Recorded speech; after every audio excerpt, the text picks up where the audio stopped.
Hi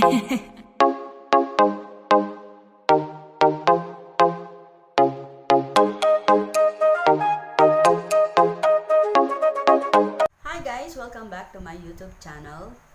Ngayon ang gagawin ko ay kung paano i-preserve ang isang eyebrow pomade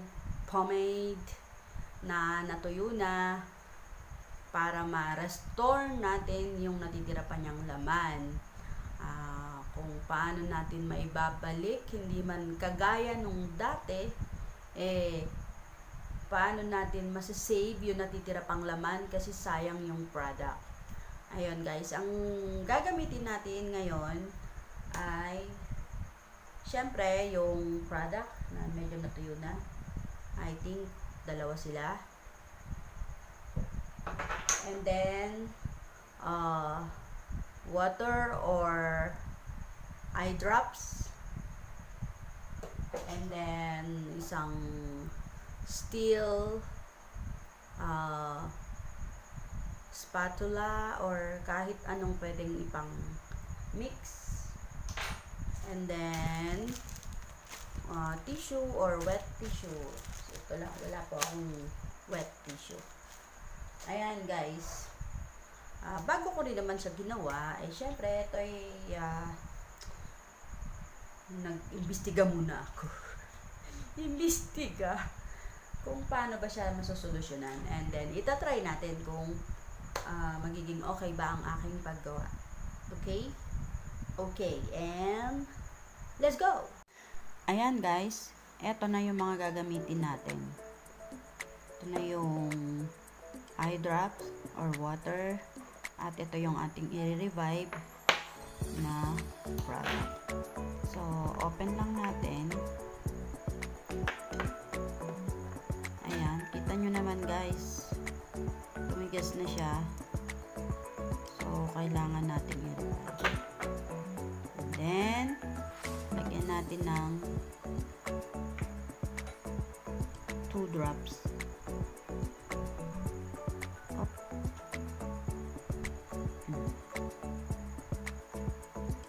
2 drops.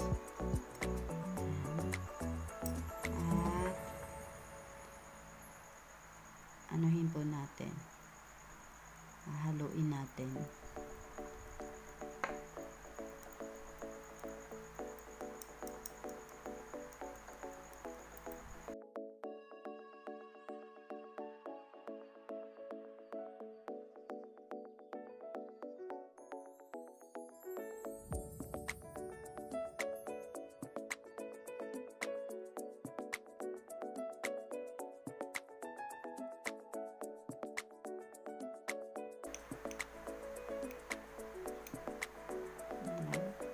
Tanggalin lang natin siya sa side.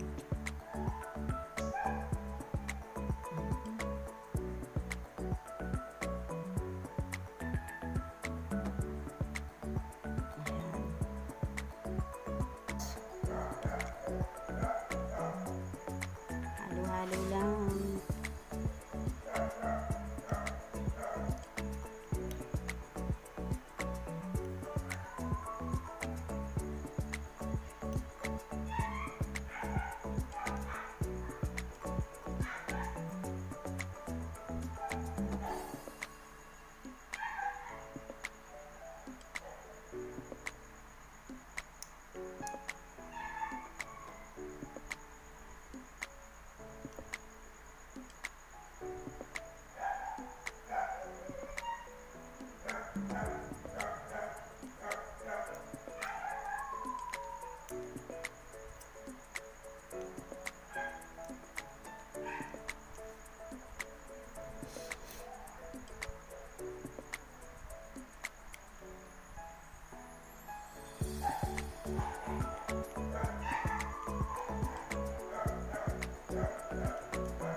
Ayan guys, na-revive ko na at back to dati na ulit.